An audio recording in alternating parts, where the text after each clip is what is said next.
Bonjour, aujourd'hui je vais vous présenter un petit vidéo rapide sur les divers menus d'affichage qu'on peut voir sur l'écran de la Bolt EV 2018 qui nous permettent de mieux comprendre et avoir des informations sur l'utilisation de l'énergie. D'abord, ça c'est l'écran principal que j'utilise lorsque je circule avec ma voiture. Pour avoir les informations sur l'énergie, c'est très simple, on appuie sur l'onglet Énergie qui se trouve ici. En premier lieu, on a 4 choix de menus. On va les passer un par un rapidement pour vous les présenter. Le premier ici, qui s'appelle débit, nous permet d'avoir une image du pourcentage d'énergie restante accumulée dans la batterie. C'est la seule manière que la Chevrolet Bolt 2018 nous présente le pourcentage d'énergie qui est disponible. C'est pas comme sur un téléphone cellulaire ou un ordinateur où on peut avoir un chiffre en pourcentage de manière très précise. Là, c'est un effet visuel qu'il faut calculer. Je ne sais pas si j'approche la caméra, vous allez voir que, en fait, il y a 4 blocs de 5 lignes vertes qui composent 100% de la batterie. Le matin, quand ma batterie est pleine, toutes les lignes sont vertes. Là, vous voyez qu'il y a environ 4 lignes, pas environ, il y a 4 lignes qui sont grisées à gauche, ce qui me permet de comprendre là, que la batterie n'est pas totalement pleine. La façon de calculer, c'est fort simple. 4 gros blocs qui représentent 100%, donc chacun des blocs représente 25%. Puis chaque ligne verte, il y en a 5 à l'intérieur de chaque bloc. Oh, j'ai accroché le bouton de la ventilation, excusez-moi. Euh, donc, chaque bloc contient 5 lignes vertes, 25% divisé, 25 divisé en 5, donc 5%. Donc, chaque ligne verte représente 5%. Alors, pour avoir une petite idée de l'énergie restante, on calcule 1, 2, 3 blocs entiers à 25% chacun. Donc, 3 fois 25 égale 75, plus une ligne verte qui nous met à environ 80%. C'est probablement 81, 82, 83, 84, on ne peut pas le savoir. C'est la seule information qu'ils nous donne. Sur ce tableau-là, c'est tout ce qu'on peut avoir comme information.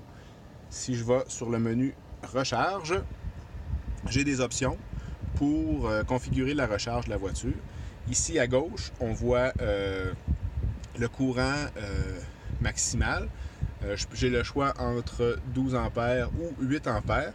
Ça, c'est seulement efficace et utile sur le petit chargeur qui fonctionne sur le 120 volts fourni avec la voiture. Lorsque je branche la voiture sur ma borne que j'ai fait installer à mon domicile, une borne de niveau 2 de 240 volts, cette option-là est complètement inutile. Par contre, je peux tout de même... Attendez, je vais faire disparaître ça. Je peux tout de même choisir le menu recharge prioritaire, donc immédiatement, ou une recharge différée également, pour faire charger la voiture plus tard en soirée ou pendant la nuit. Mais ici au Québec, chez moi, présentement, il n'y a aucun avantage à faire charger sa voiture plus tard parce que le taux de facturation de l'énergie est le même tout au long de la journée et pour toutes les journées de la semaine. Si je poursuis dans le menu Information, ici, excusez, on a une petite information détaillée qui nous donne des informations sur l'utilisation de l'énergie depuis la dernière recharge complète. Donc, on peut voir que, avec un graphique et en chiffres ici, que 94% de mon énergie a été utilisée à la conduite, 6% au paramètre de température parce que vous remarquerez qu'il fait 27 degrés Celsius, on est en été et bien évidemment, je climatise.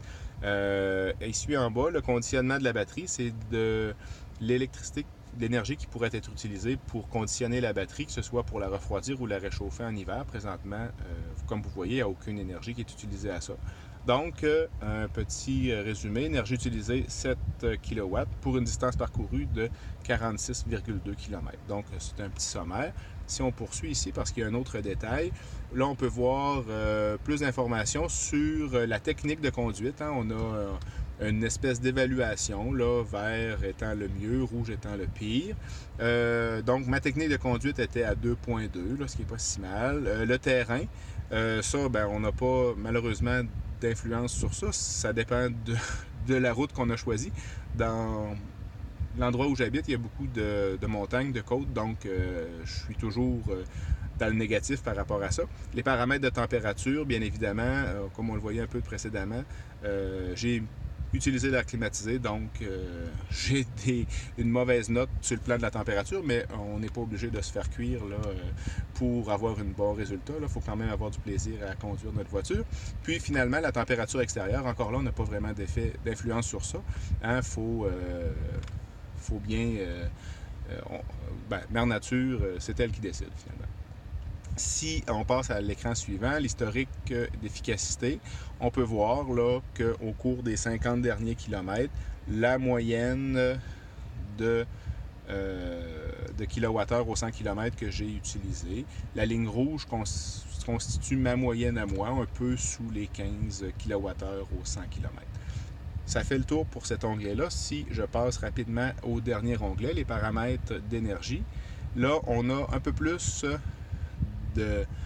d'options de programmation sur l'utilisation là, de la recharge. Donc, le premier, justement, recharge selon l'emplacement. Ça, c'est une configuration possible pour que la voiture localise là, l'endroit de mon domicile et applique automatiquement mes préférences de recharge en fonction de l'endroit où je me trouve. Pour moi, il est activé. L'accumulation en descente, ça, c'est une option que Chevrolet Bolt permet. C'est d'activer ou de désactiver, c'est qu'il ne charge pas la voiture entièrement à 100% lorsqu'il est activé. Ça recharge autour de 88-89% si je ne m'abuse.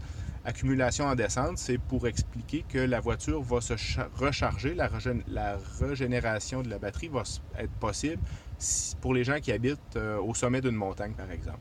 C'est pas mon cas, mais moi, je l'active par une précaution, puis parce que j'ai pas besoin de 100% de ma batterie chaque jour, donc je le laisse activer.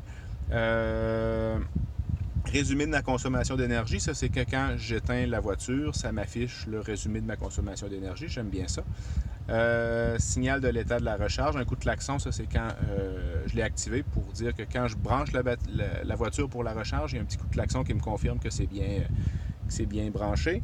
L'antivol pour le câble de recharge, ça c'est une option qui permet que si le câble de recharge est débranché en mon absence, ben il y a une alarme qui va sonner pour m'en aviser. Donc c'est pratique pour les petits voyous qui pourraient venir me faire des blagues pendant la nuit. Je pourrais aller rebrancher ma voiture. Alerte en cas de faible courant de recharge. Oui, effectivement, si jamais il y avait une panne ou une défectuosité, ça pourrait sonner. Et désactivation de la radio, finalement, à 2%. Ça, c'est si ma batterie était rendue à 2% et j'étais très, très près d'avoir une panne en route.